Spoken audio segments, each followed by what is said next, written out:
Hello there. If this is the Boris Johnson Brexit plan, then it looks to be fraught with risk.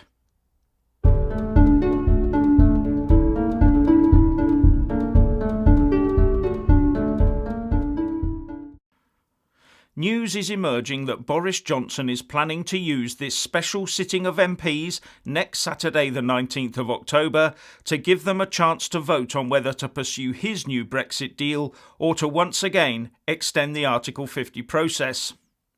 The Times is reporting that the Prime Minister is preparing to hold a vote on his deal on the Super Saturday sitting of Parliament as he challenges members to endorse his approach or force through a Brexit delay. Now, this would require Boris to table his new deal, which will become the new Withdrawal Agreement, for both MPs and Lords to read beforehand. It would also, much more importantly, require him to table a substantive and amendable motion before the House of Commons prior to Saturday. And this is where the fun will start, with the first question asked being, have you sent the Ben Surrender Act Article 50 extension request letter yet, Boris?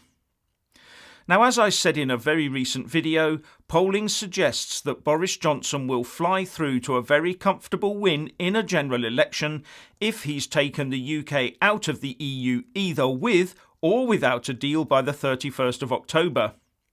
But even a short delay will drag his Conservative Party back into hung Parliament territory.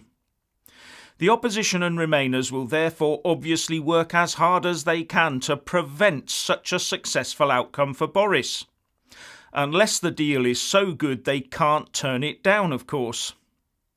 So the amendments will flood in, and I would guess that most will be calling for an Article 50 extension to be requested for the purpose of having a referendum between the new Boris Johnson Brexit deal and remaining in the EU.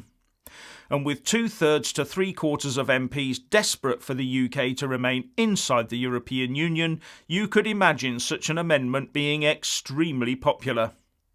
And if it got the vote on the day and was followed up by a quick phone call from Hilary Benn, Ken Clarke or Dominic Grieve to Guy Verhofstadt, Donald Tusk, Michel Barnier and Jean-Claude Juncker, then we could see a response from Brussels to the Ben Act letter that offers a long extension to fit in with the wishes of MPs.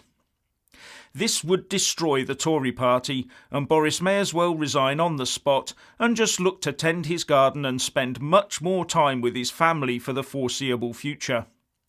And if it turns out that all he is doing is trying to ram Theresa May's terrible Withdrawal Agreement surrender treaty through with a small couple of tweaks to the Irish border backstop that keeps Northern Ireland stuck with Brussels in any shape or form, then that really is the end of the Conservative and Unionist Party.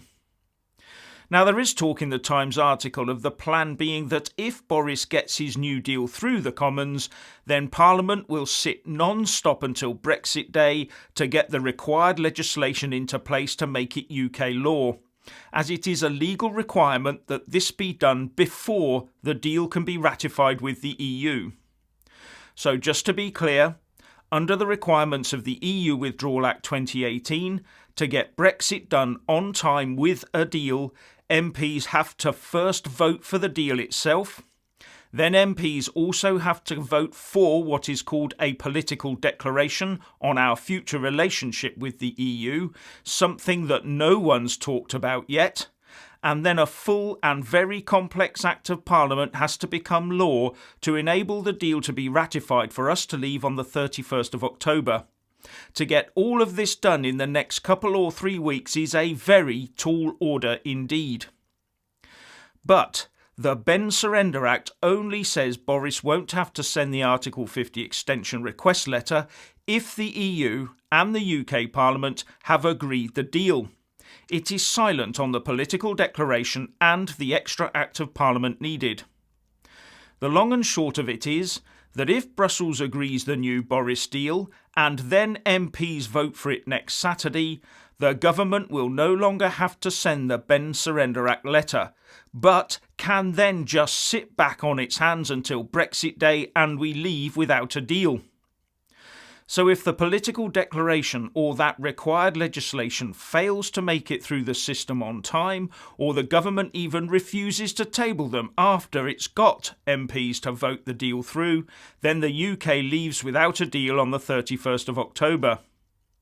Now, the opposition and Remainers will be very aware of that situation, so will be very keen to have an Article 50 extension in place before they vote on the Boris deal, and probably connected to a second EU referendum in the bargain.